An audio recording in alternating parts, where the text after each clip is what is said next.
Hello and welcome back to Tea and Chat. Although I've got my water rather than I don't think you can see it.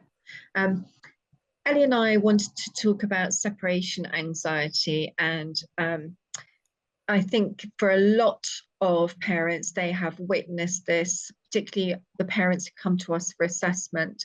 But it's not something that's truly understood. And in fact, there's some very negative connotations associated with it. And we wanted to kind of explore this over the next 20 minutes. So I'm going to hand over to Ellie because obviously she wanted to explore this highly appropriate topic. Over to you. What would you like to start us thinking about with this? I'm going to start right back at kind of the infant toddler years, whereby your house visitor or grandparents, friends are the people who maybe mean well, come for, oh, separation anxiety, it's just a phase, it's just them being an infant, it's just them being a toddler, it'll pass. Um, Quite often in young children, that is quite often predominantly the case. Um, but this is not necessarily just a phase for an infant and toddler stage, especially for those who might be neurodivergent, for those individuals who have been through some kind of trauma experiences, for those individuals whose family DNA and emotional genetic blueprint has wound into their lived experiences, attachment and that kind of separation side of it. Um, as you've mentioned, some of these comments and views and perspectives of separation anxiety can be really negative, um, especially when it's deemed as it's just a phase, they're going to grow out of it. It creates quite a stigma, it creates quite a Mm. lot of judgment, and stems under that massive misunderstanding that for neurodivergent individuals or those who have experienced trauma, for example, it can go on for quite a lot longer. It doesn't just go away. It's there. It's a profile that's then wound into their profile of need. Um, and it's much bigger than just a phase. Yeah, and I wonder how we've got to this point really, because um, if you think about infants, so I'm talking under a year old, so you've got a newborn, you've got a baby, and then you have an infant, and then of course you start thinking about what they can walk, sometimes they can run, they start the weaning process, but they're then thinking about taking more concrete substances from a year old. So in that first year as infants, we would not think anything. We wouldn't think twice about the separation, attachment. And I think that's an interesting word because attachment suggesting that they are attached to their primary caregiver. And for many, many, many infants, it is the mother because the mother could well be still breastfeeding or still doing um, milk feeding that requires that real closeness. But of course, once they become a toddler, they're doing far more independently. And so it's the expectation there where it becomes no longer that separation attachment, it's more about that separation anxiety. And I suppose what might be helpful, Ellie, is if we give examples of how professionals, because it's not the parents necessarily, it's the professionals who bring this word or phrase, separation anxiety. What kind of things do they see and go, oh, it's separation anxiety? So, what examples? Um, I think this stems from seeing a distressed child unable to leave their parent or caregiver at a school gate, at a nursery gate, at a friend's tea party, being really clingy, being really needy. Mm, Um, it could be really obvious sort of external symptoms, excessively crying, having some kinds of big meltdowns and wobbles, those kinds of behaviors. It could land as sort of sleep difficulties, um, mm, regressions, toileting, mm, as a big one that might land there, emotional outbursts. But I think equally there is an element as well, equally, where there's internal signs which are not aware to the outside, whereby that separation anxiety is there, but those young people, especially I suppose neurodivergent people, individuals, have almost learned actually everybody else is just getting on with it. I'm really struggling. I need my safe person. I need my primary caregiver. My anxiety is really hard. I need to be with them. But they hold it in internally, and that goes amiss slightly as well. Yeah. And also I was thinking of images in my mind of how you might need to investigate a little bit further. So some young people might hide behind an adult's leg, their chief advocate's adult leg, or become mute or very watchful with their eyes. They become a little bit more hyper vigilant. Some young people, as Ellie's already alluded to, might scream, might cry, might have a complete meltdown. You will notice that the primary caregiver or the chief advocate, however you wish to refer to this person, um, they are unable to put their child down in the child's bed without some sort of distress, or they're not able to leave a room without some sort of distress, or they're not able to leave with a key worker and then invariably have to run round outside of the building to kind of stay with them to give that reassurance. So there are some interesting visual examples. Um, and the difficulty we've got is the expectation, I think, in that children will grow out of it. It's called graded exposure from a mental health perspective.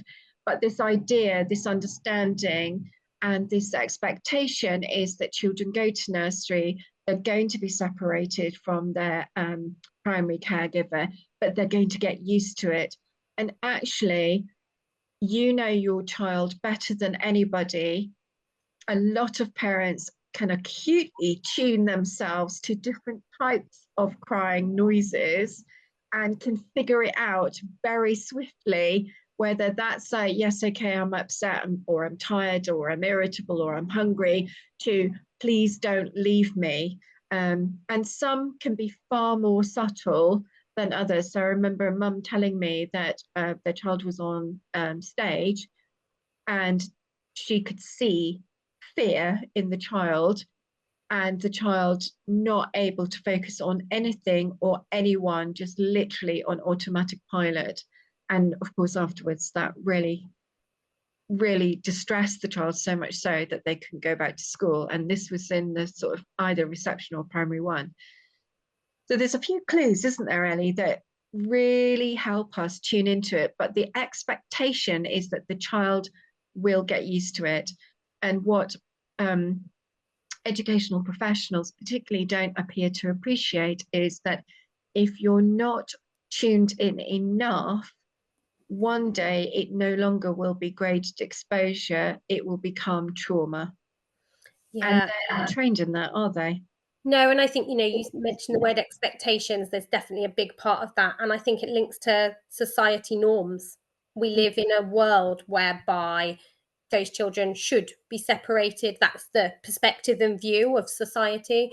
Those children shouldn't still be sleeping in their parents' bed. They've got their own bed, move them. They shouldn't still be being clingy.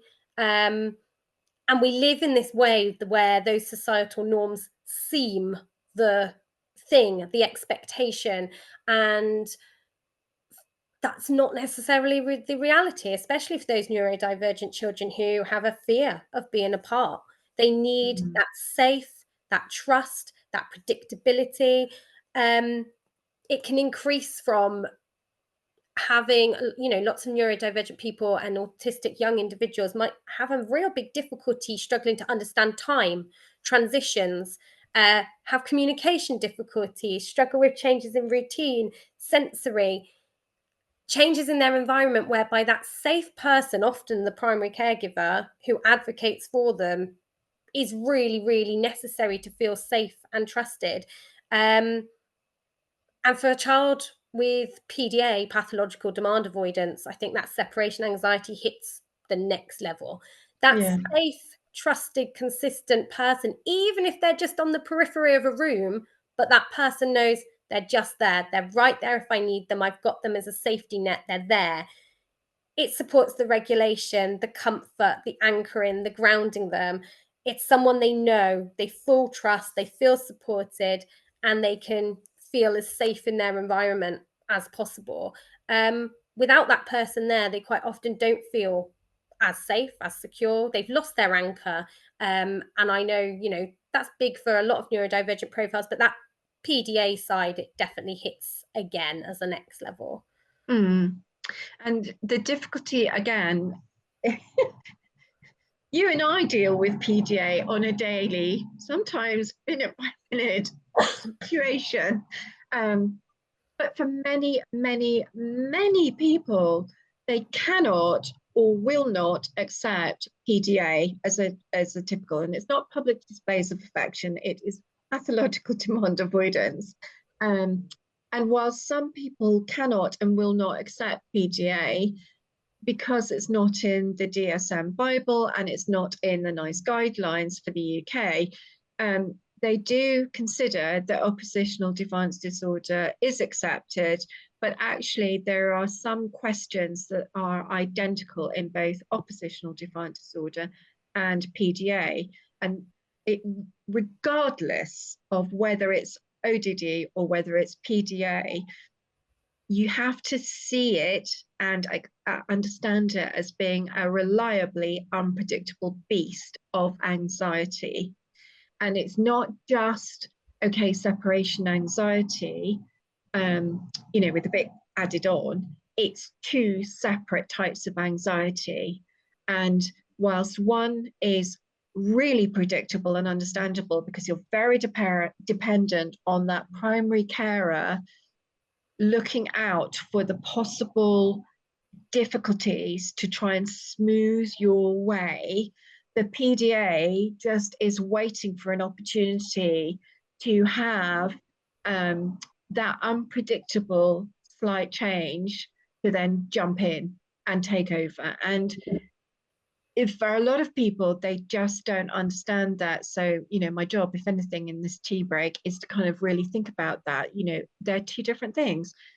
So when we're thinking about, say, for example, as Ellie said about, being out and about, when you are out and about, when you start feeling anxious because you're struggling with lots of people around you or busy, crowded places, your skin is going to naturally start having the hairs on your arm stand upright. And that's going to be irritated by fabric or textures. So already it's going to pivot your sensories, and that can cause you just an opportunity to open the window to PDA to kind of go, ooh, this isn't normal. This is completely, I don't know what's going on. And PDA goes, well, I do. Let's cause some havoc. And that's on top of the separation anxiety. And it can be done in so many different ways. When you think about at nighttime, it's really quiet. And like Ellie's already said, if people are expected to insist to their child, you may be distressed, but you have to sleep in your own bed. Otherwise, other people will judge us as a weird family. Actually, by insisting this child must sleep in their bed is not only going to cause more distress, you're opening again for a PDA child, more distress on top of that. And more likely, nobody in the house is going to get any sleep that night. Bottom line. And if you are deprived of sleep, you're all going to be bears with sore heads the next day. And if this pattern persists because you all feel that you've got to toe the line of tighter boundaries, insist your child sleeps in their beds, you're all going to be very, very poorly, both physically and mentally by the end of the week. I guarantee it. Actually, the kindest thing, the most sensible thing is to posit that child who's already very distressed. And it's amazing if a child feels that they can either touch or they can hear a parent breathing right next to them, guess what? They'll fall asleep, won't they, Ellie? Generally, so it links all the way back to sort of womb sounds, doesn't it? And that initial infant cradling situation where, the safety, it sort of links back to that. I think the other part of it, and I know we've briefly touched on it, is that often not just education, but other professionals working with families where separation anxiety might be high. Um, Maybe they are underdiagnosed young in autistic individuals experiences separation anxiety, but there is this misunderstanding from those professionals, which leads to the parental blame, the judgment. Um, you know, it's seen by the outside that that's a helicopter parent, or that parent's just giving in too much there, and you've mentioned the word boundaries a couple of times as well, or parent is just anxious. We hear that one a lot, don't we? Yeah. Amongst our work, the parent's just anxious, so that's why the child can't separate. Actually, quite often the parent's relationship with the child is so in tune that they're the ones who reduce the anxiety, not increase it. It's almost the complete opposite. But to the outside world, who have no lived experience or trained experience to a level that is deep enough, um, it creates quite a lot of judgment and misunderstandings. And can cause quite a lot of difficulties amongst communication between parents and teaching staff or professionals, where Mm. almost provides quite a conflict between them, um, because a parent is trying to access and advocate for support where teaching staff, other educational professionals, other professionals involved don't see that. They see it being a parent problem or a boundary problem, and accessing the support becomes more tricky. Yeah. And I think there's something really interesting in, when you look outside of the UK. I mean, I often refer to the part of Europe when you think about the more cold countries, like Norway or Sweden, Finland. They have amazingly good mental health, and you kind of start looking at, well, what do they do differently? And the minute you start looking at babies, infants, toddlers, they're still not at a school until they're 7. And you're like, okay. So then you start comparing, and what you begin to realize is, although they may go to university from the age of 21 to 24, actually, because they've had more years with their primary giver, there is less chance of them being ripped away from the primary, caregiver and provider. And because of that, they're given time as little people to just formulate and feel okay and learn how to do a bit of fun learning through play. So I wonder, and seriously wonder, why the UK are just so utterly determined that these children should be forced into nursery with free places from the age of 3. It's getting earlier, try and get them in as soon as possible because it's great for socialization. Yes, but what about, it's not great for their mental health because you're taking away that necessary time and need, where our brains are still developing as little people. And so, why would you do that? Because then you expose them to poor mental health a lot younger. And how does that help them grow with their self esteem and their resilience if you're not giving time and opportunity for that to happen from the most trusted person they have? It doesn't make any sense, does it?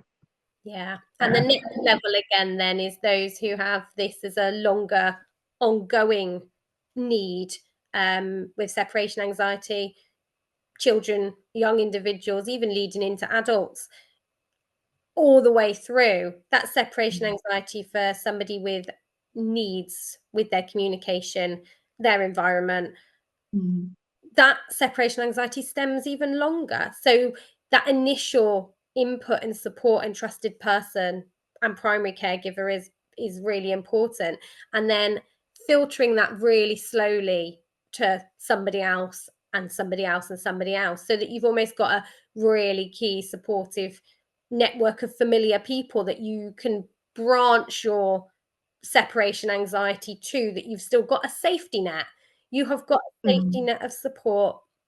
And over the years, you have built up strategies that allow you to better prepare yourself for, visual social stories, um, what might happen somewhere. Actually, I'd feel better meeting in a familiar place because actually that's familiar for me. So the separation is not such a big thing because the place is familiar, and therefore I feel a little bit more grounded in that way. Um, Yeah. yeah, but it's I not a find short phase. No, it's not a short phase. I was just going to say, I find it quite interesting how the expectation around neurodiverse people, particularly if you read an annual review or an EHCP, where the expectation is they're going to make loads of friends. And actually, if you're more dominant with autism, you are far more likely to just seek one-on-one. But equally, for those who are more ADHD dominant and appear quite sociable, I find it extremely interesting because I'll go in there, with my bloodhound nose, and listening to what happens is that you can slowly but surely tease out the information from nursery, primary school, secondary school, even universities, where the young person has almost like a heat-seeking missile found a few friends to make them feel safe because they know how dependent they become on these people to protect them. Yet, when you look from the outside, as a teacher looking in, yeah, of course they're sociable. Yeah, they're absolutely fine. So, why is this person really struggling and being disruptive in the class, yet they're Mr. Popular? Because Yeah. there's clues there around the separation anxiety, and yet they're perceived as either being a disruptor, but equally very sociable. And so things don't stack up. But when I come along and sort of hear all of this, I'm starting to tease out, well, what do you know? Here's separation anxiety. It hasn't been dealt with, it hasn't been supported. And Ellie, so much about how much scaffolding support is needed for years. And, you might be lucky as each age development comes and goes. You might be lucky in being able to remove another piece of scaffolding. But likewise, in that same moment, you might need to put another level of scaffolding to address a new need. So, they might be a teenager and they want to go out to the local school disco with their friends. But how are you going to enable them to do that when they struggle with separation anxiety? It's not going to be the same kind of scaffolding support when you've got a 5-year-old who would just like to go with their friend to the park. It's very different. So you can see that you can remove one level of scaffolding, but you now need to kind of go and put another piece of scaffolding elsewhere. And it takes time, doesn't it? All this Yeah, energy, adaptive. of adapting. Yeah, Yeah, adaptive reacting, changing, gently reattuning, and just supporting yeah, through yeah. a safety net of quite often the biggest safe person, primary caregiver, or somebody else is a very close, familiar safety person otherwise. Yeah, and it's interesting because when I'm doing a review, I will often score and compare with their original assessment with me. And for some young people, the score may go extraordinarily high because they refuse to leave the house. That fear is so intense. And yet, for others, you may see the score going down not because they're not engaging with things outside, but because they're no longer attending school. And so the score shows that they are more in tune with the scaffolding support, and the young person is having, regular conversations with their primary carer as to, okay, we need to do it in this way, we need to break it down into small steps so that you understand what I'm trying to support you with, so that the young person is learning alongside the primary caregiver as to why they're doing things in a particular way in smaller bite-sized steps, But likewise, it's quite interesting if you see it escalate when the expectation is to go back to school. It's just all really interesting how you can compare. And there is, to just close on this particular tea break discussion, the idea being that separation anxiety is just related to the house is not true. It's related to indoors and outdoors, but it does affect most definitely sleep and play and interactions with others, as it does with engaging with learning. It's not just one thing, is it? No, multiple, Yeah. and it's more complex than the just terminology of it's separation anxiety, or it's obviously much more in depth and complex and can go in different angles as well. Yeah. And I think, just as a final note, for parents who are feeling under pressure, please remind professionals who are being quite judgmental and very negative about their observations that what they're observing is communication, it's behavior. That's what they're observing as behavior, but behavior is a form of communication. And it's not typical parenting, helicopter parenting. That is your child's or young person's emotional response, and quite often their way of experiencing the world. Yeah, brilliant. Thank you so much, Ellie. We'll be back soon. Thank you.